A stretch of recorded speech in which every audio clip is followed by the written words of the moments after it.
Hello and welcome. We're here from the Health Communication and Equity Lab at Annenberg School and partnering with WHYY to talk a little bit about the youth advisory process within our lab's current project, Project SMART, and why this committee is so important to our work.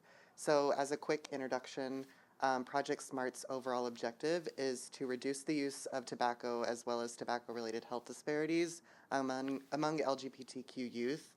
So throughout this project, we've developed a youth advisory committee, which is made up of a group of youth that help us through providing feedback and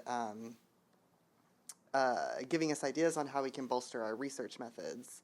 So similarly, we're able to share our findings with them, and this sort of bidirectional learning through partnerships with community organizations is a huge part of our work on Project SMART. But before we get too deep into that, we'll start by meeting some of our team. So I'll go ahead and kick off the introductions. My name is Chris McLean, and I use they, them pronouns. I just recently arrived at Annenberg by way of Odessa, Texas, where I graduated with a master's degree in experimental psychology. I also spent 4 years as a founding member of one of the first LGBTQ organizations in our area, and then also worked with partner organizations through them. I originally began as the youth facilitator, in which I led weekly support and social group meetings and connected youth to resources and things like that. So through this work, I developed a real passion in not only experimental psychology, but also in working with queer youth. And so this marriage of these passions brought me to work on Project SMART. And here I have an opportunity to lean on both the academic and professional experience that I've accrued to help keep my community healthy, particularly our young people. Greetings, everyone, and welcome, Chris, for joining our Health Communication Equity Lab recently. My name is Andy Tan. I use he/him pronouns, and I'm an associate professor at the University of Pennsylvania's Annenberg School for Communication. And from my accent, you might realize that I'm not local. I was born and raised in Singapore, where I trained as a physician and subsequently pursued my career in health promotion and education, and have had the chance to work among youth in the school health setting. Here in the US, I completed my education in communication specifically, and for the past 12 years or so, I've been conducting research in the area of communication and in the intersection of trying to address health disparities, specifically in the area of tobacco prevention and control. And I've been conducting community engaged research and more specifically youth participatory action research over the past 4 years with my team here at the Annenberg School. Hi, my name is Elaine. I use she, hers, and I've been working with the lab since it started here at Annenberg about 4 years ago. I started working in health communication after finishing my master's degree, and I really enjoy the work that we do in helping to reduce disparities. Hi everyone, my name is Kate Okeragine and I use she, they pronouns. I'm currently a doctoral student in Andy's lab where I've been working on Project SMART for about 2 years now. My background is in both public health and communication, and my passion is really about health equity, achieving health equity for LGBTQ plus youth and young adults, particularly in the areas of mental health and tobacco and nicotine use. So really looking forward to today's conversation. Excellent. Kate, could you actually start us off about telling us a little bit about Annenberg? Yeah, so the Annenberg School for Communication at the University of Pennsylvania is dedicated to being a leader in communication and media studies through rigorous research and a commitment to quality education and community and societal impact. So within Annenberg is our lab, the Health Communication and Equity Lab, and we seek to promote health equity and well-being through communication by understanding how marketing, media, and other messaging impacts the health and well-being of folks of all different backgrounds. And now I'll turn it over to Andy, who'll talk more about Project SMART specifically. Sure, thanks, Kate. The work that we're doing in Project SMART is really aligned with the mission of the school as well as the lab, as you have heard from Kate. And the overall objective of Project SMART is to evaluate whether the use of culturally tailored messaging might help to reduce vaping among queer youth. And this work is being done with youth, by youth, and for youth. And we will hopefully through this podcast illustrate how we are going about doing that. And we've started learning from queer youth about their reasons for um, initiating vaping, what are some of the costs and consequences that they have either experienced themselves or have experienced their friends and peers going through with regards to vaping. We've learned using these insights and worked with other queer youth to create culturally tailored messaging, and now we're in the process of putting this in the field and testing whether this will indeed reduce the susceptibility of queer youth picking up vaping. Thank you all for that sort of overview. So we're really focusing for this podcast on the intentional collaboration that we have with queer youth. So for those that are listening that happen to work with queer youth or maybe volunteer in spaces that are really involved in these sort of settings and might want to participate at some point, could y'all tell us a little bit about why people should be interested?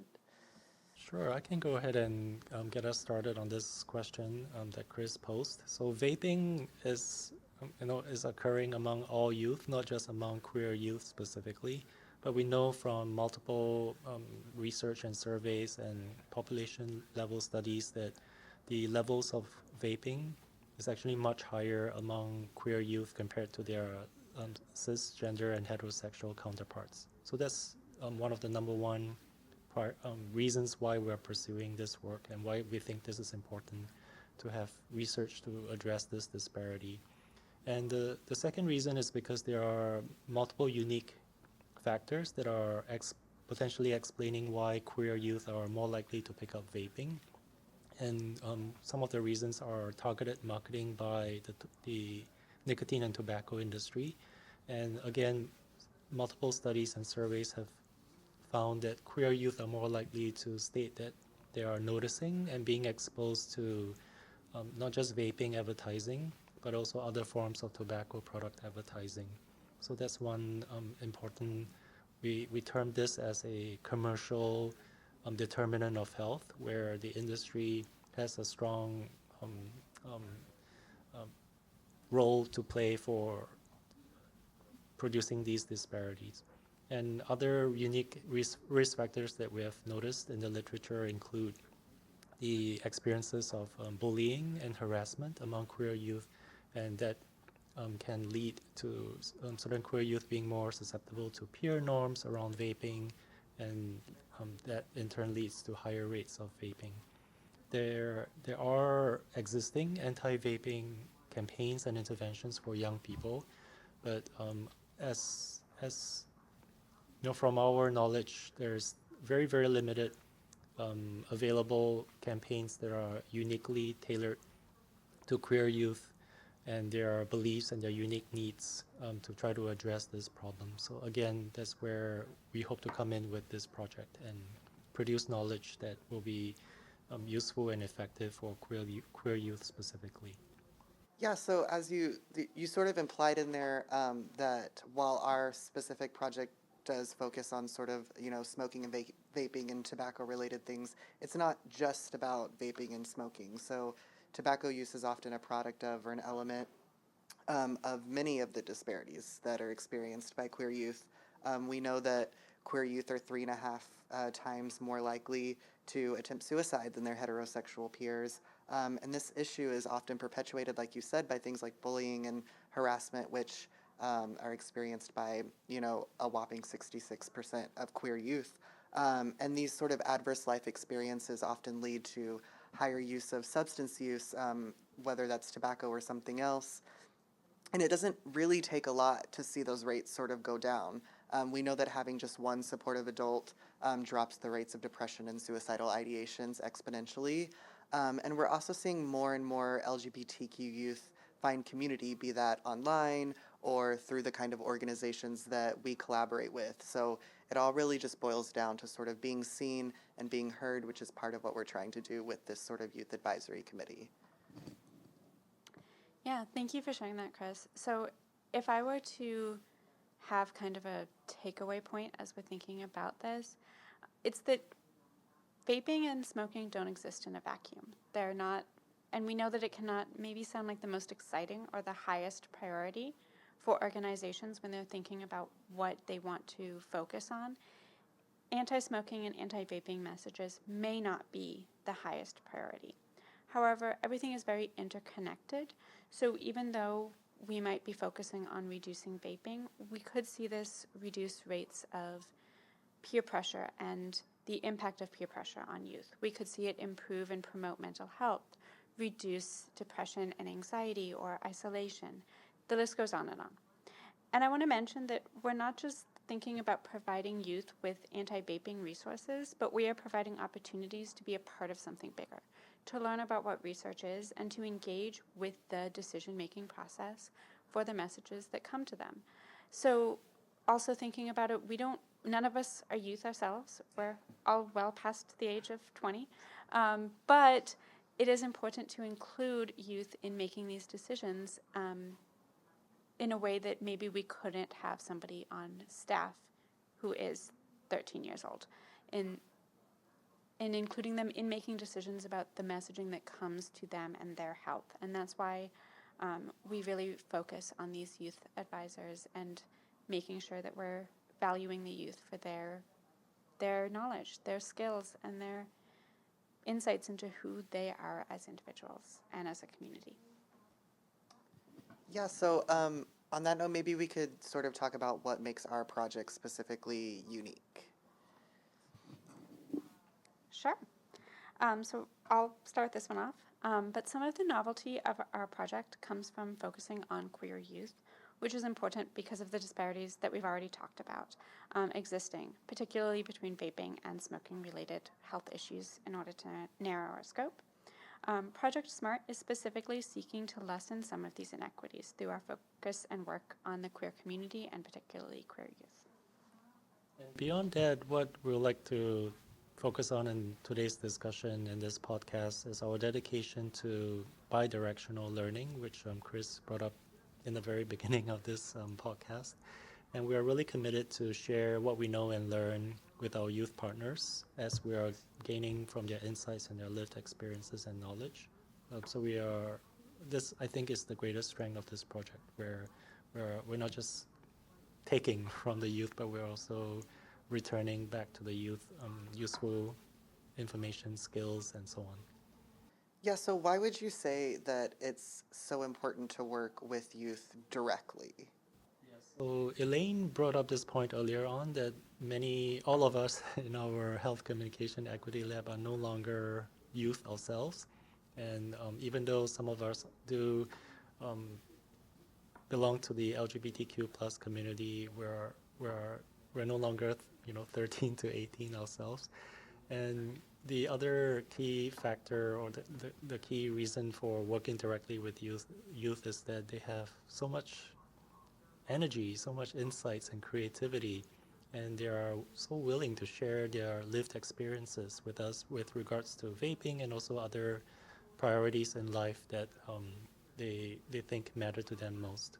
So for instance, our youth partners have been able to share with us trends with regards to vaping among their peers and friends, what kinds of devices are most popular at that point in time, the kinds of ads and the kinds of anti-vaping ads that they're seeing and liking or not liking for various reasons. So they really have their fingers on the pulse in terms of these topics that have utmost importance to the way we construct and create our messaging. And another example is when we were creating draft versions of our social media posts for trying to prevent vaping among queer youth, and we started using pride colors in our images. Many of the youth told us, no, we don't want any of that. We prefer bi-lighting. And we were scratching our heads. What in the world is bi-lighting? And they were the ones who shared with us exactly why this is appealing to youth and why this is viewed as more inclusive if we were to use bi-lighting in the background of our imagery as opposed to the traditional pride colors. So those are just some concrete examples. Yeah, so it's really about the youth sort of providing us some, real life perspective as it pertains to them. Elaine, maybe you could tell us how that sort of translates directly into our research. Sure. So when we come to youth with research questions or these ideas of how we're connecting theory to the interventions that we're creating and the campaigns that we're creating, youth can really help to bring us back to the real world and kind of be a touchstone of this is what we're experiencing. Many times, it's also really important for us to think about how we're showing our work and that bidirectional piece of showing it back to them. So many times we have incredible research that's published, but it never makes its way back to the real world. Or it doesn't take the real world ideas and it's very insulated in showing that something works within a lab. So we really want to make sure that our work is comprehensible and we're sharing it with the community that it is meant to serve. And our Youth Advisory Committee helps to bring us back to earth in a way for those findings to be implemented much easier in the real world. Yeah, and that's just, so we've talked a lot about how, the youth are helping us, but another important aspect of this relationship is how we can provide knowledge and, resources and experience to the youth themselves as part of their research and message creation process. So while they're providing us with, these very valuable perspectives, we can give back to them this knowledge and experience of, message creation, media, marketing, communications, things like that. And they really are an integral part of, a large-scale study, but we hope that they are also benefiting, themselves by getting this knowledge and experience. Yeah, so we've spent sort of a lot of time talking about our Youth Advisory Committee in a very large, meta sort of way. So Andy, maybe you could tell us a little bit about what exactly this engagement looks like in real time. So more of the nuts and bolts, if you will, yes. So first of all, we really make sure that we are seeking feedback and input from our youth partners early and often. So from the very beginning of this project, this is a 5-year project funded by the National Institute on Drug Abuse. From the very first year, we sought the input of multiple youth advisors. We did a round of canvassing and ultimately identified 5 youth from across the country that we were able to engage as youth advisors from the very beginning. And this involved quarterly meetings with them via Zoom because they're all across the country, asking them for inputs about the research questions that we're posing, the kinds of survey instruments we're creating, and getting them to help us vet through the language that we're using in these instruments. Is it too complicated? Should it be simplified? Does it resonate with other youth from their perspectives? So that's one example of seeking inputs early and often. And the second way that we are going about our youth engagement is to make sure that we're exchanging knowledge. So this theme of bi-directional learning from Elaine, Kate, and myself is really running through our engagement with youth. And we share with them what health communication is, what public health is, with the hope that they see this as a future career possibility, because many young people may not know that public health can be a career, or communication can be a career, or research can be a career. So we introduce to them certain methods that we are using. What an elicitation survey is. What are the components to this? Why do we use this, and what can we gain from it? Just to get them thinking about research or public health potentially as a career. Yeah, so one of our community partners for youth engagement has been Penn's Netter Center. And we've been working with them. They have an after-school program for queer youth, and we've been working with them for over a year. And it's been really rewarding, I think, at least for me. So one session in particular, just to give you an example, we gave the youth microphones and other equipment to record TikTok videos for recruitment for our study, for one of the studies for Project SMART. And so we kind of helped, we were on the sidelines, but we helped bring their creative vision to life as they filmed these short videos. And I thought it was a great experience for all of us, and we also got some great content out of it. And it was, it was fun and silly, but also productive, and showing that you can get a lot out of these youth engagement sessions, and, through creative activities and not just research activities. So, yeah. Elena, I think, has another example of a time that we've worked with youth. I do. Thank you, Kate. So I'm going to highlight our partnership with WHYY, which is our local affiliate, and they're also filming our wonderful podcast today, so shout out to them. But we have worked with WHYY. They have a youth media employment program, and we have worked with them for 2 summers now. This is our 2nd summer. Last summer, we had some wonderful interns who were able to take pictures of their friends, their colleagues, at the Philadelphia Chinese Lantern Festival. And we used these photos in our study. So in order to show tailored and non-tailored images, we have some wonderful queer youth who are posing and matched photos for non-queer youth for our messages. They also helped us in redesigning our verbal argument piece for those messages, and then they came back and they helped us again this spring, so coming back on as freelancers to help with some of the filming that Kate talked about with the recruitment videos, in addition to what the Netta Center filmed for us.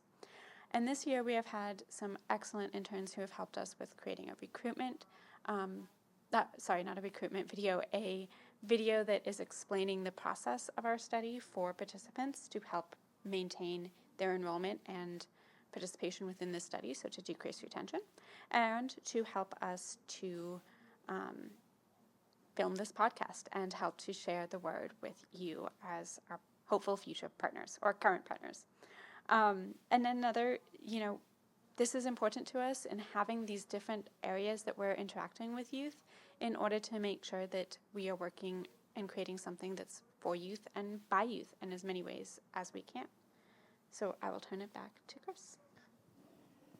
Yeah, so I think these are all really good examples of sort of how we help each other in terms of us as the research team and then the youth as well.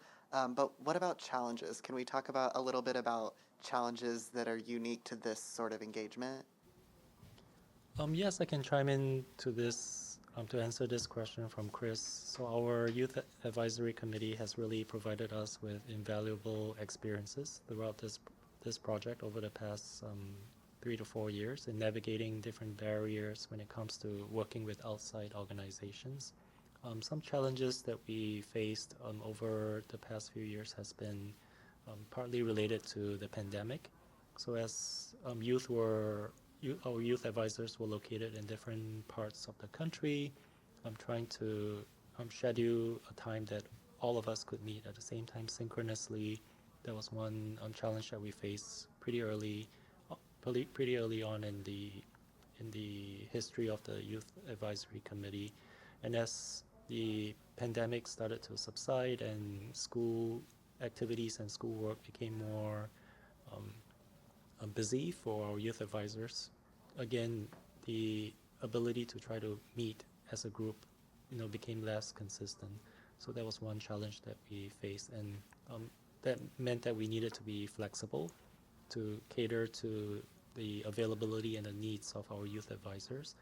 And we also had to think about pivoting away from working with youth individually to working with youth groups, where there are existing programming for several youth members that we can engage with. So that's one challenge that we faced.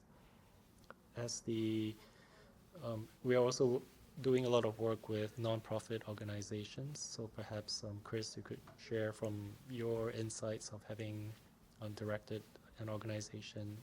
What are some unique perspectives from nonprofits when they're being approached by researchers like us to collaborate? Yeah, working with nonprofits can be really difficult to navigate, and that's particularly true for sort of nonprofits that work with queer people and especially queer youth.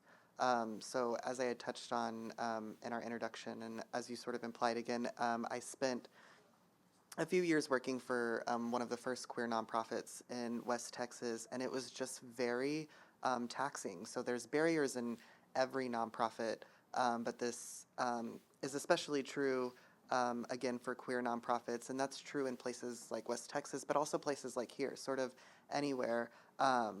We think about, in recent years, the anti-LGBT legislation. There's been a lot of that, so that's a barrier that we're sort of always facing. There's also just community barriers, where there are out and visible queer people, there are people who are not stoked that there are out and visible queer people. And so all of these sort of, behind the scenes battles are going on all the time, and it can just be really mentally and emotionally taxing. And so for that reason, we see a lot of turnover. So when there's a lot of turnover, it can be hard to sort of maintain consistent lines of communication, or, sometimes there's a warm handoff from, the old executive director to the new one that doesn't happen. And so, people on our end as the researchers are figuring out, okay, well, who do we contact now? And so it can just be sort of difficult in that way. And so we continue to find ways to navigate that and go through these challenges. And this process is always sort of evolving as we find more effective ways to engage our Youth Advisory Committee, which, Elaine, perhaps you could maybe briefly touch on that? Sure. Thanks, Chris. So as Andy and Chris have both alluded to, we have moved to working more with community or local nonprofits, not specifically to Philadelphia, but local to their own community. So our hope is that by working with local youth, it will give us a bit more freedom to develop meaningful relationships with our committee members and to more efficiently share ideas, opportunities, and feedback with one another. So that bidirectional approach of sharing what we learn with the community organization and them sharing with us. So we're implementing a new process to collect feedback as well, so that we're really making a concerted effort to learn what's working and what's not as we develop these partnerships moving forward, and encourage our partners to provide suggestions on how to collaborate more effectively. Yeah, so that really sort of brings us back to this this sort of theme of us making our interactions intentional. So one such intention is strengthening the ways our work connects with others. So maybe we could talk a little bit more about that. Maybe Kate, you could start us off on this one. Yeah, so, of course, as researchers, we want our work to be, seen by other researchers. And so for researchers that are interested in, queer youth, tobacco and nicotine prevention, message tailoring, we hope that our work can be seen by those folks. But we also, very importantly, want our work to be seen by practitioners and people who run campaigns, people who work in public health spaces, people who work directly with queer youth. And so, we're always looking for ways to get our findings and get our work out there, just beyond academia. So, but a couple examples of that Andy can share. So.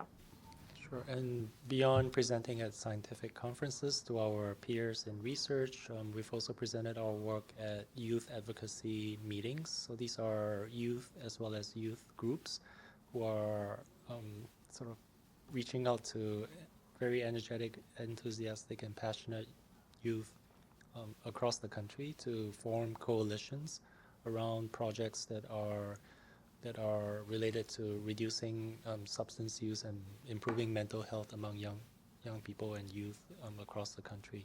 So this is one way that we can connect with youth groups that focus on LGBTQ plus health issues and share our knowledge with them, and hopefully be able to partner with them in the future.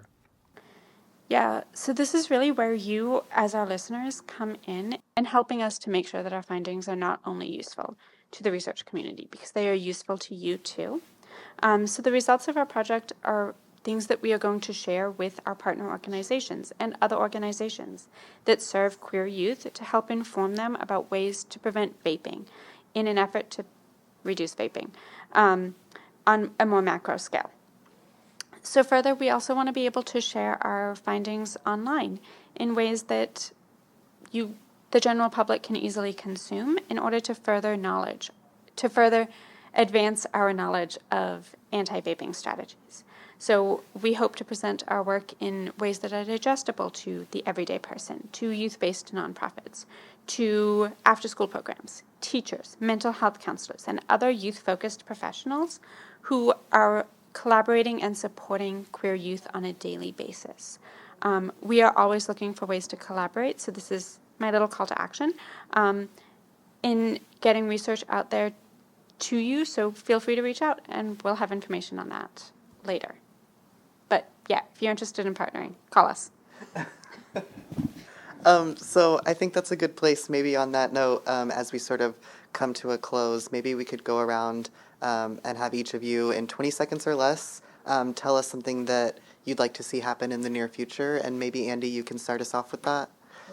So we're really discussing within our team and quite excited about the idea of merging youth engaged research and youth participation in research with the generative AI, generative artificial intelligence tools for the purpose of co-creating health messaging for various health issues, vaping, but perhaps on mental health and other topics that matter the most for queer youth. So that's one area that we hope to be able to implement in the near future. One thing I'm really excited and look forward to hopefully seeing take more of a role in the near future and continuing to take a role from what it does today is more researchers and intervention and campaign designers really taking an approach of humility and learning from the communities that they are trying to serve, whether that is queer youth, whether that is people of color in an urban setting, but taking that humble approach and asking questions of those individuals that they are trying to serve. And I think my goal is broad but very important. I think we've talked a lot about substance use, which does include tobacco and nicotine use, but as others have pointed out, it is definitely related to other health issues like mental health challenges, among others. And so I think I dream of a world where all queer youth, especially including trans youth and Black and brown queer youth, are thriving and not just surviving. So with that, I think we'll transition to our wrap up. So we've covered a lot of ground today, and we hope that you all have gained some insights into the work that we're doing here at the Health Communication and Equity Lab at Annenberg. We also hope that we've articulated the importance of this work and our dedication to doing this work. So this work is by the youth and for the youth, and so we're determined to do our best to maintain that in everything that we're doing for Project SMART. And I think Chris will take us to the end. Yeah, so we're just super grateful to our entire lab team and our partnered youth organizations, both those past and present. So including the Netter Center at the University of Pennsylvania, the Kaleidoscope Youth Center in Columbus, Ohio, the Diversity Collective in California, SAD out of DC, and then of course our incredible friends again here at WHYY. So if any of you would like to learn more about what we're doing, or you're a part of a community organization that would like to learn more or partner with us, you can go to Annenberg School for Communications website and click the link for the Health Communication and Equity Lab, or you can email us at projectsmart@asc.upenn.edu.